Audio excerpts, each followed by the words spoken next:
Fiesta, Christmas in the Philippines. Sa bayan ng Agoo, masayang nagdiriwang ng fiesta ang mga Agowenyas sa kanilang lugar. Kasabay ng kanilang Christmas party, habang nagkakasiyaan sa kalagitnaan ng sayawan na karaniwang pinapatupad kapag may fiesta o Christmas party, nagkilala sina Clarissa at Miller na siyang pinagmulan ng kanilang pagkakaibigan. So as long as I live, I love. Matanong ko lang, bakit sa dinami-rami ng magandang dilag dito, ako ang napili ng isayaw? Sapagkat ang iyong ganda ay naiiba sa kanila. Silyo? Sa kalagitnaan ng kanilang pagsasayaw, biglang tumigil ang mundo nilang dalawa at para bang nagkakagustuhan na sila sa isa't isa. Na para bang love at first sight kumbaga. Having close family ties.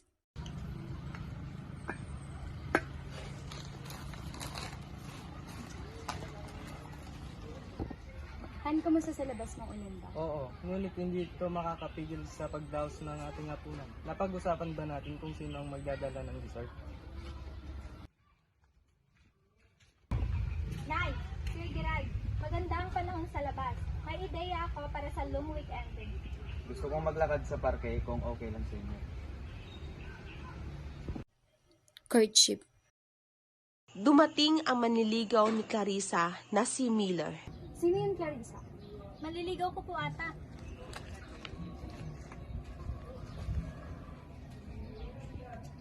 Si Aling Flora ay dali-daling tinignan ang ingay at musiko na nanggagaling sa labas. Pagkat saan ka man naroroon, pintig ng puso ko'y para sa'yo. Naghihirap man ang aking damdamin, nagmamahal pa rin sa'yo, giliw.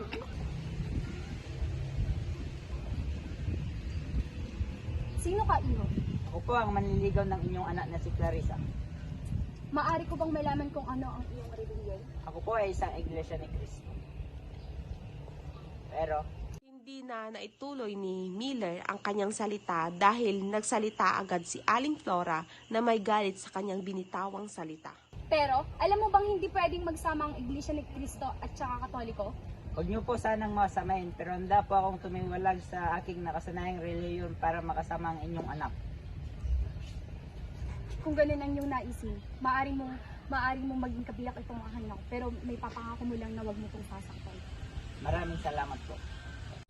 Marriage and wedding customs.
Habang naglalakad si Clarissa, ay di niya mapigilang maluha papuntang altar upang harapin ang kanyang kasal.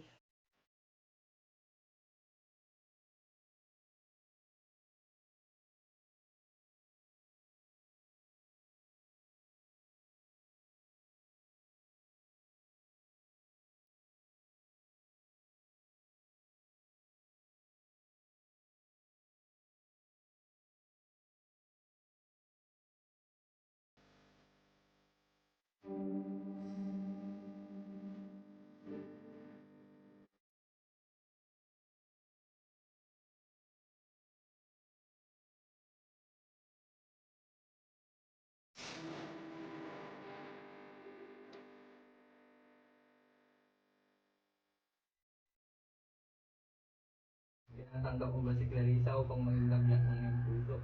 Opo, Father. Ikaw babae, tinatanggap mo ba si Miller na makasama sa hirap at ginawa? Apo, Father. Death, bayanihan, superstition. Masaya at makabuluhan ang pagsasama ng dalawang magkasintahan na si Clarissa at Miller. Sa di kalagitnaan ng kanilang pag-aayos sa pagkainan, si Miller ay biglang natumba at dali-daling pinuntahan ng kanyang asawa na si Clarissa.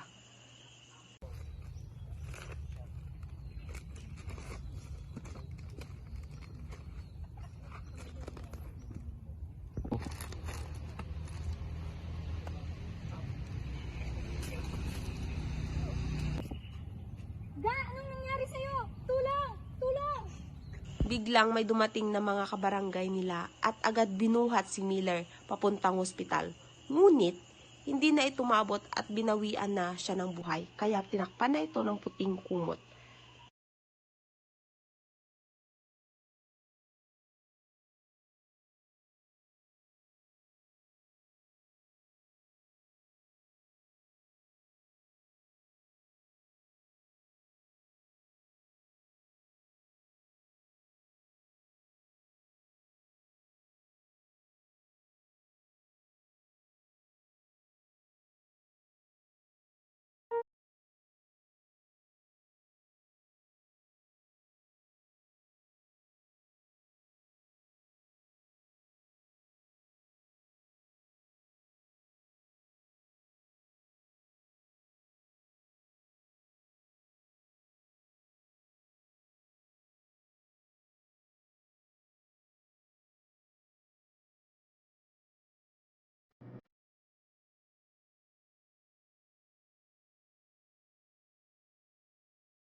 Habang nakaburol na ang labi ni Miller, nagsidatingan ang kaibigan ni Clarissa at nakiramay.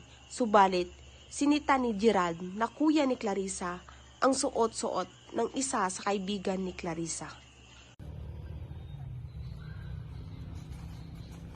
At ganyan mga suot nyo, hindi nyo ba alam na bawal yan pag may patay? Pasensya na po, hindi po kasi namin alam. Pasensya na po, condolence. Condolence po, pasensya na po.